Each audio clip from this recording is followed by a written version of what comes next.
Alwal circle Machabollaram division జొన్నబండ వజ్ర ఎన్క్లేవ్లో ఉన్న శ్రీ సుబ్రహ్మణ్య స్వామి ప్రసన్న ఆంజనేయ స్వామివారి దేవాలయం అభివృద్ధి కోసం వజ్ర ఎన్క్లేవ్ అసోసియేషన్ సభ్యుల ఆధ్వర్యంలో కాలనీ వాసులతో సమావేశం నిర్వహించారు.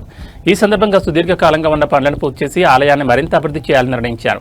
ముఖ్యంగా ఆలయ పరిశుభ్రత, భక్తి శ్రద్ధలతో సంస్కృతిని పరీక్షించడం, భక్తులకు మెరుగైన సౌకర్యాలను కలిగించడం మన బాధ్యతని తెలిపారు. ఈ పవిత్ర కార్యక్రమానికి కాలనీ వాసులందరూ తమ వంతు సహాయ సహకారాలు అందించాలని కోరారు. ఆలయ అభివృద్ధిలో అందరూ భాగస్వాములు కావాలని కోరారు. ఈ కార్యక్రమంలో అసోసియేషన్ సభ్యులు ఎం మహిపాల్ రెడ్డి, సిహెచ్ సంతోష్, శ్రీధర్, నాగేశ్వరరావు, టీవీ ప్రవీణ్ కుమార్, సదాశివరావు, పూర్ణారావు, శ్రీనివాస్, మధుకర్, నరేష్ మరియు పెద్ద సంఖ్యలో కాలనీవాసులు పాల్గొన్నారు.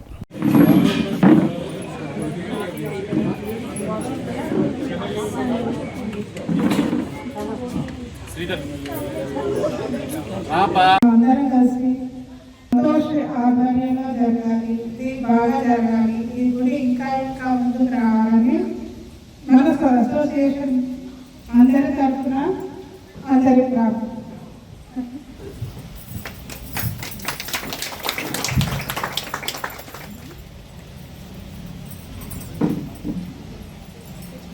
పూర్ణారావు గారిని మాట్లాడారు సారు. ఒక అందరికీ నమస్కారం. నేను ముందు రైల్వేలో సీనియర్ సెక్షన్ ఇంజనీర్గా రిటైర్ అయ్యాను. మా మిసెస్ కాలనీ సభ్యులందరికీ, వజ్ర ఎన్క్లేవ్ కాలనీ సభ్యులందరికీ శుభాకాంక్షలు. ఈరోజు కామాక్షి మేడం గారి అబ్బాయి సంతోష్ గారు plus Vajra enclave association together we are going to develop this temple from now onwards. దాని గురించే మేమందరము ఇక్కడ సమావేశం జరిగింది. Going forward we will all together discuss and plan the temple development activities.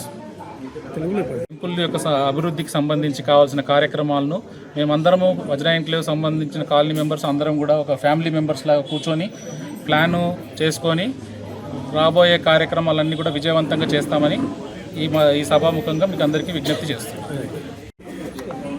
ఇక్కడ వజ్ర ఎన్క్లేవ్ సేనా కాలనీ అందరు కాలనీ వాళ్ళు కలిసి ఈ గుడికి డెవలప్మెంట్ కోసం ఇక్కడ సమావేశం పెట్టుకోవడం జరిగింది. అందువల్ల మేము ఇక్కడ అందరం సమావేశమై గుడిని ముందుకు తీసుకెళ్ళాలని ఒక ఉద్దేశంతో, మంచి ఉద్దేశంతో ముందడేయడం జరిగింది. కాలనీ వాళ్ళు కూడా అందరూ మాకు సహకరిస్తారని కోరుకుంటున్నాము. ఇంకా గుడి బాగా డెవలప్ కావాలని మేము కోరుకుంటున్నాము. మీడియా మిత్రులు ఇక్కడ వచ్చి మా యొక్క టెంపుల్కి సంబంధించిన విషయాలు చర్చించినప్పుడు మీరు కూడా పాల్గొని ఇక్కడ ఏం జరుగుతుంది ఏంటి అని చుట్టుపక్కల కాలనీ వాళ్ళకి వార్త చేరవేయడానికి, కాలనీ డెవలప్మెంట్కి సంబంధించిన విషయం ఎన్నో కష్టాలతోటి కామాక్షి మేడం గారు ఇంతవరకు తీసుకొచ్చారు. ఆమెకు సహకరించకపోయినా ఎన్నో సమస్యలు ఉన్న ఈ భక్తితో ఈ గుడి మీద ఆమె చేసిన సేవలు మర్చిపోలేనివి, చాలా గొప్ప ఇదిగా పనిచేసింది. ఆమె ఆశయాలను నెరవేర్చుకుంటూ కష్టాలను, లోటుపాట్లని సరిదిద్దుకుంటూ ఈ గుడి డెవలప్మెంట్ మేము పాటుపడతామని చెప్పేసి కాలనీ అసోసియేషన్ తరఫున మేము మనవి చేస్తాం. Thank you. కామాక్షి వాళ్ళ కొడుకుని అండ్ మహేందర్ రెడ్డి గారు చెప్పినట్టు, కాలనీ సభ్యులందరూ గారు చెప్పినట్టు అందరం కలిసి గుడి డెవలప్మెంట్కి స్టెప్ బై స్టెప్ మనతో అయ్యేంత సహాయం చేసుకుంటూ అభివృద్ధి చేద్దామని చెప్పి కోరుకుంటున్నాం. Thank you.